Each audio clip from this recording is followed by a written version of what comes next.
Welcome everybody to another episode of Love One Life. I've once said in the past that I have 50-50 vision. I was like, Will wow. never let that go. What's that?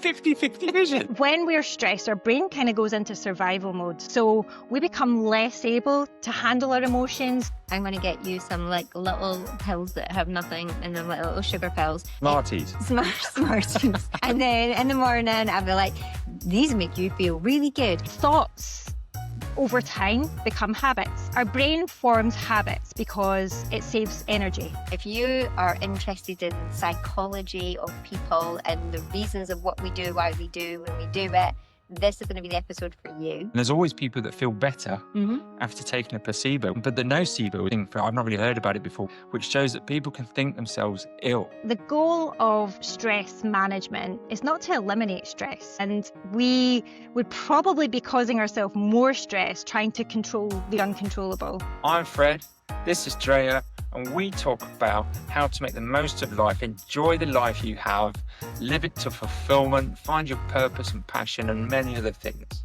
So Drea, we've got a special guest on today that you're going to be speaking with. Yeah. Tell me about the special guest. Leigh Campbell-Wan is just amazing. If you are interested in psychology of people and the reasons of what we do, why we do, when we do it, this is going to be the episode for you. She works with science-backed well-being and performance, both with individuals and in businesses. And she has done enough studying for everybody. So let's see what we learn, and we'll see you back here later on for a bit of post-amble. Great. Leigh Campbell-Wan, welcome to the Love One Life podcast. Hi, How are you? I am good, thank you. This is brand new to the Love One Life podcast. And the reason that I was so desperate to get you on was that you embody everything that absolutely excites me. When we started conversing, you're talking about neuroscience and psychology, and you are talking about joy and happiness and people and health and well-being and the stressors. And I can't get enough. I am honoured, honestly. Most people just think I'm a boring, geeky scientist. So yeah, thank you. How would you describe what you do and how you do it? Well, first and foremost, I'm a coach. My company, Lab and Soul, focuses on science-backed well-being and performance for individuals and for businesses. It's evidence-led well-being, effectively, and strategies for peak performance. So things about knowing when to take brain breaks or changing your environment so that you can enhance creativity and those types of things. So I try to buck the trend of typical corporate well-being and bring a bit more life and a bit more substance, I think. Bit more soul. Yeah, a bit more soul. Yeah, absolutely. I love it. And would you say that you had any red flags for yourself, do you think? When you're talking about things that excite you, but the opposite of that? Yeah, massively. I worked in science for many years. I worked in scientific research, and I loved it until I didn't, and I just got a bit jaded and a bit disillusioned, and then had a family, was home with my kids, and I was really fortunate and privileged to be able to spend the best part of 7 years at home with my kids. However, I think I lost a bit of myself in that time. I lost my sense of purpose and my identity, and I buried that for a very long time and then learned even more about myself and more about human behaviour. I ignored a lot of red flags of loneliness, of lack of purpose, of disengagement, I think, for a long time looking back. And is that something that you see in other people, like the red flags that they ignore in themselves? It's not something that's always apparent from the outside. I think that's the thing. If they were more obvious, we could rescue people and help people, but it requires a huge amount of reflection and self-awareness. So it's probably something we can all be better at recognizing in ourselves. We kind of wait until things blow up. When you think about anyone who's ever left a relationship, you didn't just wake up one day and think, I'm done with this. It's all the little steps along the way that you probably talked yourself around, ignored, suppressed, made excuses for. At what point do you start to say, actually, this is problematic. I should probably be starting a conversation or addressing, the issue. And that's just one example. But I mean, in the work I do with stress, I think there are a lot of red flags that people don't even realize are associated with stress. So even if they are self-aware, Okay. they may not know that, for example, insomnia or brain fog or indecisiveness or loss of control of your emotions can all be related to stress. Gosh, that's a lot, isn't it? Yeah. And do you come across people being quite self-aware or not? I mean, I feel like I'm self-aware. I check in with myself an awful lot. And then I'm one of those like weird people who feels things going on in their body, and I'll go to the doctor and I'll be like, this is what's happening in there. You're like, you're absolutely right. This is it. It doesn't surprise me that you're self-aware. I think anyone who's, into sort of self-help and mental well-being, they tend to be more self-aware. I think we can all be better at it. I think we all have blind spots. Yeah. Absolutely. And just when you were talking about those sort of physical sensations and things, then absolutely there are different types, people who are much more in tune, and that, by the way, listen to your body, is interoception, is what the scientific term. So basically there's a constant chatter between all your internal organs and your brain. We're not always aware of all of these signals, but it's like, it's monitoring what's going on at all times. And some of us are more tuned into that than others, but there's always room for improvement. I totally agree. In fact, you know what I love is when, like, somebody who's just self-proclaimed super self-aware, is where somebody tells me something about myself that I hadn't realized. Yeah. I really like that. If Fred will turn around to me and he'll be like, yeah, but that's really you, and you do this and you do that, and that's how you feel about these situations. And I'm like, really? Well, Now that you mention it. and that's what I mean about we can all be more self-aware. And to do that, it does take a bit of outside perspective sometimes. We can get so stuck in our own heads that we think we know ourselves. The biggest sort of margin for error is what we think other people, or how we think other people perceive us. And that's usually way off the mark. We usually think, oh, someone sees me as, this or that. And if you actually ask them, they probably have a completely different opinion. So self-awareness it can be like internal, that inward focus self-awareness, but there's also an outward focus, like how do other people perceive me? How do I impact others and those that I'm in relationships with, and so on. So there's two parts to that. I love that. And when we were last talking, we were hit on emotional intelligence and the relation to stress. Can you tell everybody that, like, that connection and how important that is? Yeah, absolutely. So emotional intelligence is not just about managing our own emotions, really. It's because of those things I just mentioned, actually, that there's the inward part of it. There's the paying attention to our own, our self-awareness, our self-management, but there's also the external part, our social awareness, our relationship management. And what happens is when we're stressed, when we're under sort of chronic stress, if you think about the way the brain operates, so all those higher functions that we have as humans, like our intellect, our decision making, our creativity, information processing and all that, they're not essential for our survival. So when we're stressed, our brain kind of goes into survival mode. So it can't access all these things. And emotional regulation is in there, by the way. So we become less able to handle our emotions, to regulate our emotions. That's why when we're stressed, we're often quite, ratty, quite short with our loved ones, or we're actually shifting into different brain networks where we're not able to access these higher functions of control and regulation and decision making and so on. So are you saying that basically a higher emotional intelligence is good for, like, your stress levels, or not so good? It's a kind of chicken and egg. So if you're very stressed, you're going to be probably lower on the emotional intelligence scale because of, the underlying stress. But also, if you're highly self-aware, you're going to pick up that you're stressed sooner. So you're going to be able to deal with that. So it's not a straightforward answer, but emotional intelligence is important for stress because of that self-awareness, because of that ability to notice, hang on, I'm actually feeling really irritable right now. Things that don't normally annoy me are annoying me. Or I'm noticing these things, like you said, with physical symptoms. I'm noticing them. This is not normal Leigh or normal Drea. So yes, it can help us identify stress sooner. It can help us regulate our emotions, and it can help us notice when we're just, something's off, we're not showing up quite the way that we normally do. Is there a way to rethink stress in that case? Yeah. So what I love to teach people is the goal of stress management is not to eliminate stress. And many people think it is. Many people think, the ideal would be to just remove stress from our lives. Firstly, that's impossible. There are countless things in an Oh, environment that that we cannot, we don't have control over. The pandemic, for example, the financial yeah. crash, things like that. We have no control over that. And we would probably be causing ourselves more stress trying to control the uncontrollable.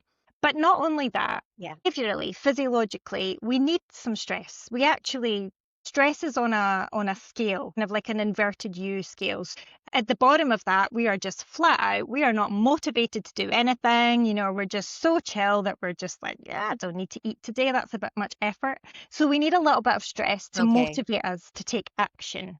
There's actually good stress that motivates us to take action towards our goals. The problem is like the tipping point, when the stress becomes more than we perceive our ability to cope with it. That's where we start to get Yeah. into the more sort of harmful distress, as it's called. And you mentioned before EU stress. What's that? Oh, yeah, it's eustress, but yeah, it is Oh, EU. you.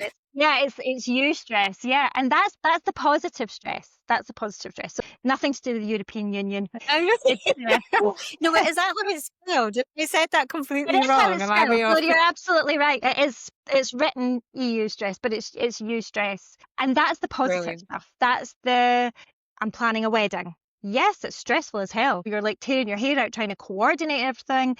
But at the end of the day, it's for a joyous event. And if you didn't do it, the day wouldn't work out as planned. So you need to be motivated. Even sometimes the type of stress before giving a big presentation, it might not feel it in the moment as if it's positive stress, but it's motivating you, it's readying you for action. And you can rethink that stress to make it beneficial rather than something that sort of trips you up. That's really interesting. Yeah, Mhm. and as I say, we need it. Even physiologically, we need stress. Thirst is like a mild stressor to motivate us to drink. So it's not always a bad Okay. thing. Okay. I hear it. I hear you. I'm seen in our household as the very optimistic one. I'm somebody who used to have huge stresses, growing up right up 20s, 30s, did not feel good in my body, if I'm Yeah. completely honest. And none of it felt like good stress. I think I've always been in my core a very optimistic person. Uh-huh. Does it help to be optimistic? Does it help to be a bit of a tree hugger and a bit of a like, let's look on the bright side of things? And, like every cloud has a silver lining. Does that help people? Or am Yeah. I just being delusional? Absolutely. There's loads of science around optimism versus pessimism and optimists living longer and so on. And that's because your mindset matters. If you think about the power of your mind, even over your physiology, over your behavior. I mean, I always give the example of the placebo effect, right? So we're in an experiment. I tell you that this drug is going to alleviate your pain, and I give you a sugar pill. And yet you're like, oh, Leigh, that was amazing. I've never felt so good. So the belief is really, really, really important, even on your physiology. And that's been proven countless times. There's also the negative, which may apply to, more pessimistic view, and that would be the nocebo effect. And that's essentially just the opposite. So I give you the two medications, one's a sugar pill, and the other person in the study is getting the real deal. But I tell you, just watch out, Drea, because this can cause really bad tummy upset. So people have actually quit scientific studies because they've been in terrible pain and stomach distress and whatever, and they've been given a sugar pill. And it's because of the belief. Wow. Yeah, it's because of the belief. Our beliefs are so powerful. I know Power it's of the mind-blowing, mind. isn't it? Yeah. Yeah, it really, really is. We hear it all the time, and like you, I'm a lifelong learner, so I read lots and I listen to lots of podcasts, and I am very, very familiar with the sort of, like you say, your mind matters, what you're thinking, what you're saying, what your narrative is about Yeah. yourself, about others, about situations. It's all, and I'll preach it for sure. But even, just very recently, there was a crack in my armor, and Fred noticed it kind of like almost immediately, even just sentences that I was saying to him. And he's just like, this is not like you.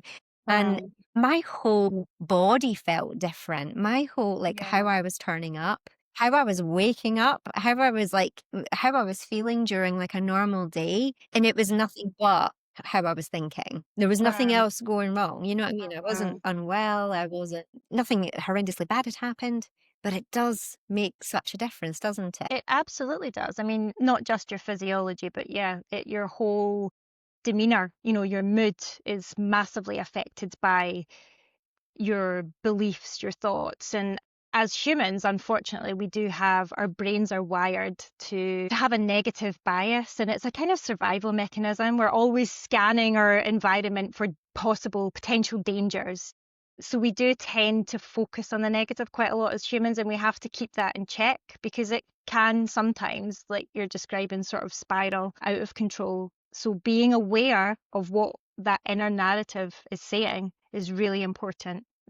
Do you think that you can train yourself out of that then, like the negative way of thinking? Absolutely. Absolutely. Thoughts over time become habits. Like anything else, like any other behavior, our thoughts become habits because our brain forms habits because it saves energy, basically. So we perform the same action enough times, the brain then stores it in a deeper part of the brain, the basal ganglia, so that it doesn't have to apply any conscious attention to it. You have the cue in the environment and you'll just do the thing, whatever that is. You get up in the morning, you brush your teeth. You're not standing thinking, I must move the toothbrush left and right and up and down. After enough repetitions, that's in there, that's ingrained. And thoughts are the same. It's if we automatically jump to a negative conclusion, for example, if we see danger, if we have this negative self-reflection all the time, oh, it's my fault, it's, or people think this of me or that, or then that becomes a habit too. So can you change it? Absolutely, you can change it. And the reason you can change it is our brains are plastic. Essentially, we can shift and change the neural networks. It's not easy. It takes a huge amount of conscious effort and repetition and consistency, but it's absolutely possible. And excitingly, it's impossible throughout life. Neuroscientists used to believe that your brain was pretty much wired by age 25, let's say, and after that there wasn't much shifting or changing of neural networks that you could really do. But now we know that that's not the case. It's why we can continue to learn new information and so on, but we can also shift unhelpful patterns as well.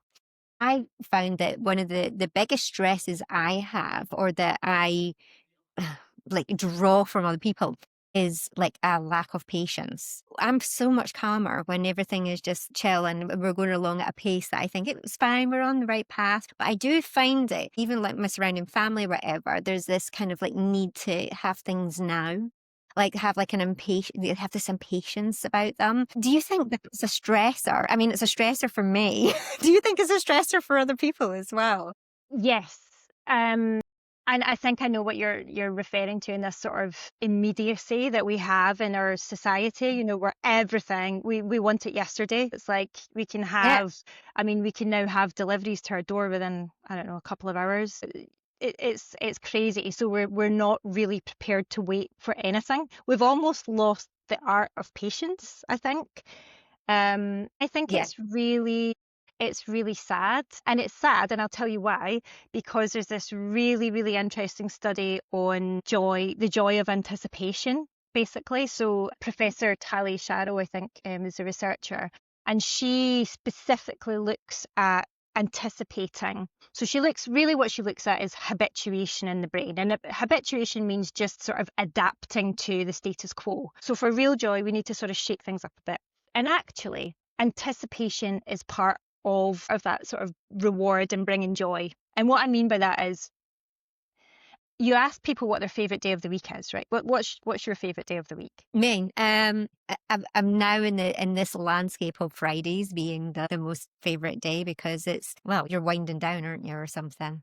And is Friday a working day for you? It is currently, yeah. Okay. And presumably you love your work, but Do you love your time off? Do you love your weekends? I do.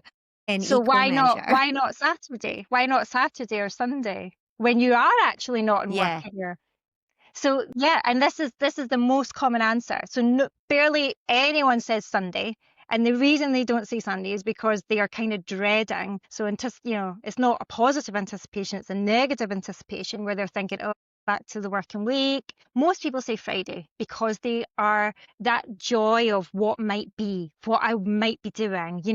It's going to be so great. And even when on holidays, when they surveyed lots of people who were going on holiday.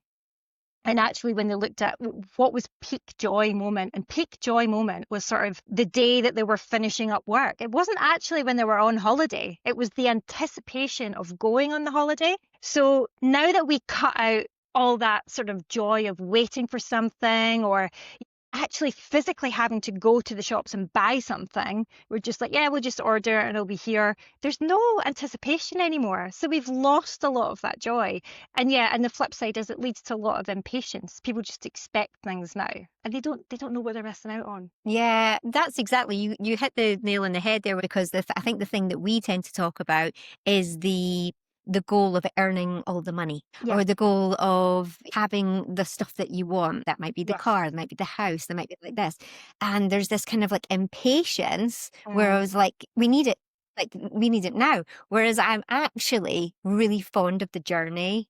Yeah. I'm really fond of the building blocks. Yes. And not even just fond of it. I think I'm just so used to it. I'm just like, yeah, this is what we do. You work your way up to it. My world, that's for me. Yeah. Yeah, and actually that's psychologically accurate too, that most people have this vision of where they want to get to, whether that's a career or whatever. And actually they find when Yeah. they get there, it's like, oh, it's like conditional happiness. It's like, I'll be happy when. Yeah. I'll be happy when I've Yeah. got X amount in the bank. I'll be happy when this is my job title. And actually it doesn't work like that. It's the joy of the journey, of the learning, of the stretching yourself, of the achievements along the way. It's not actually the destination.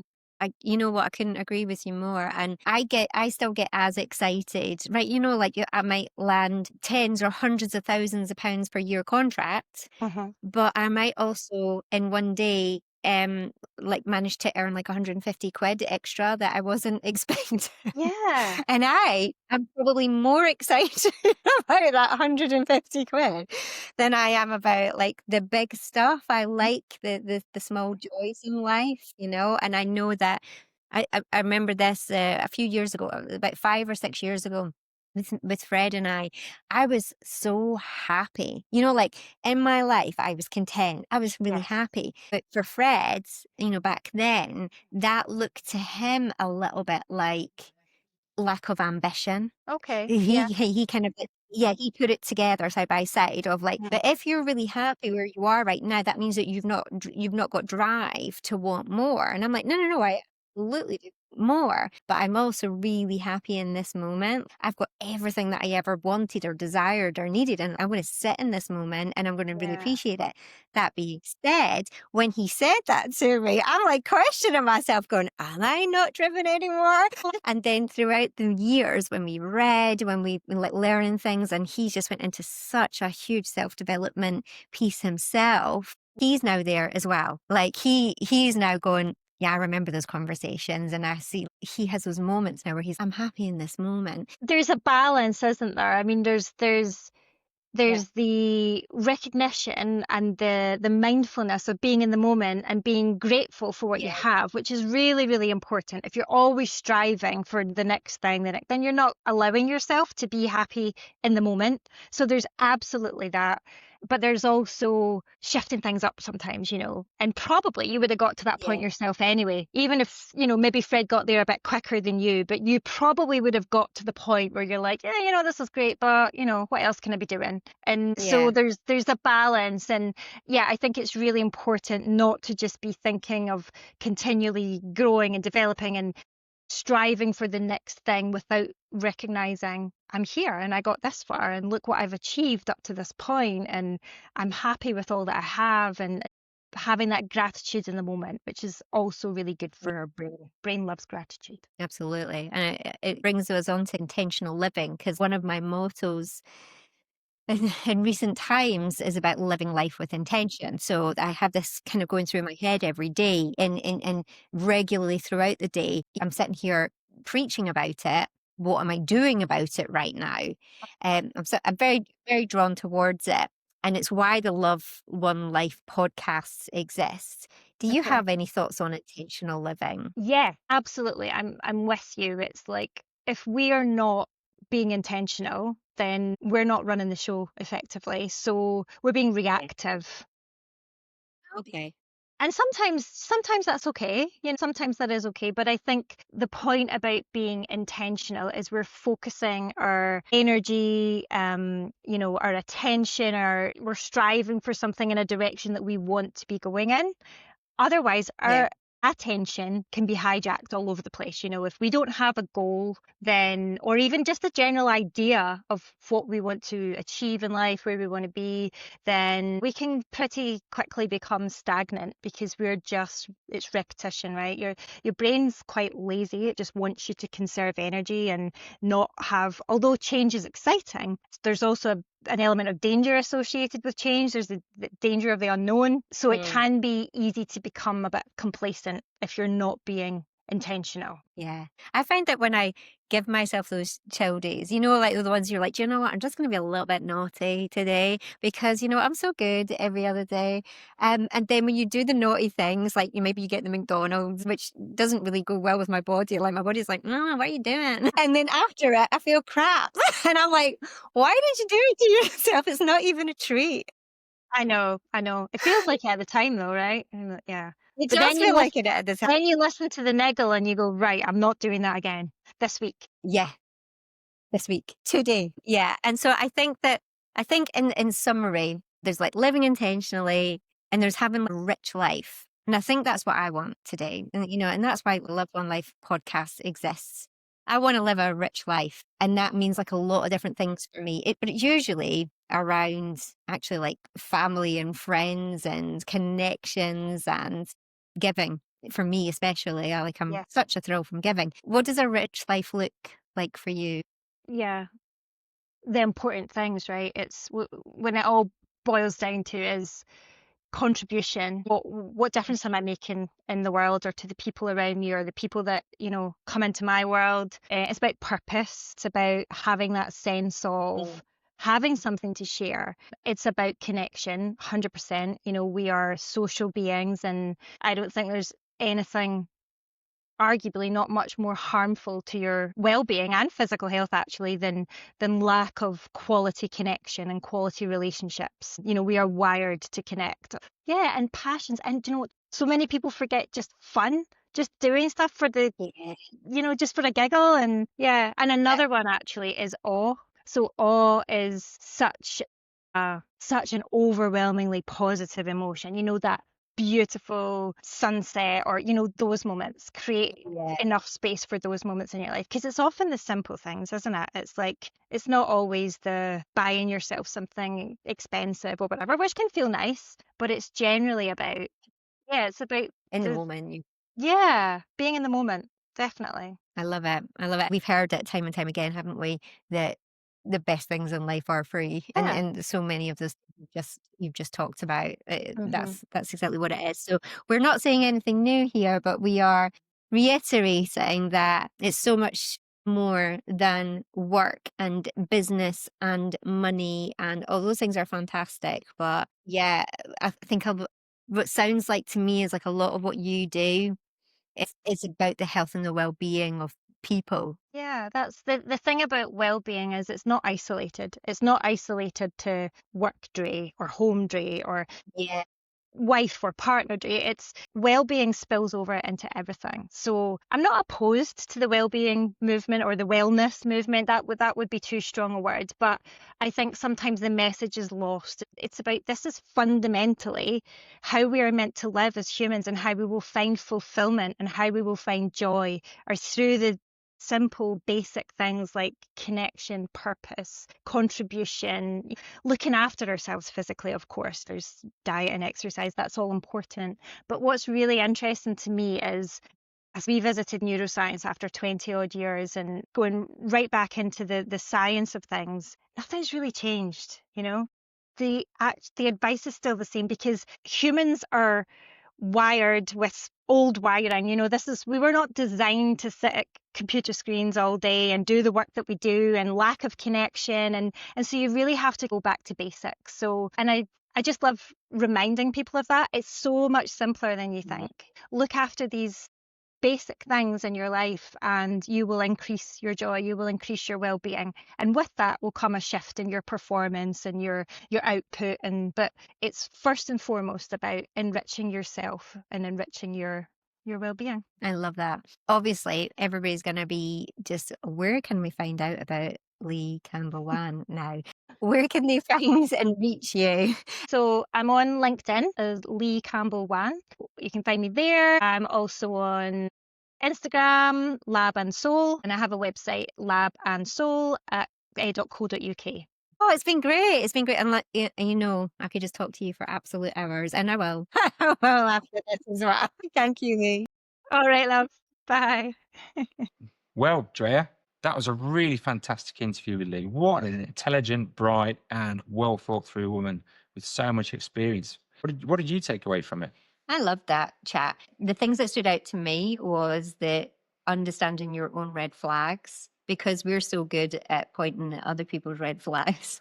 Maybe we're not spending enough time looking at our own. And then the power of the positive mindset, just how powerful the brain is, that it can fool you into believing you're unwell or into believing that you are brilliant, just with the power of the mind. I've not really heard of nocebos before. I'd heard of placebos, but the nocebo is a new thing. I've not really heard about it before, where you test things with people in a way that can make them feel, you know, the side effects of this will be that you feel really sick. And then people taking the placebo, the sugar pill, and saying, I'm getting the side effects, I'm feeling really sick, which shows that people can think themselves ill.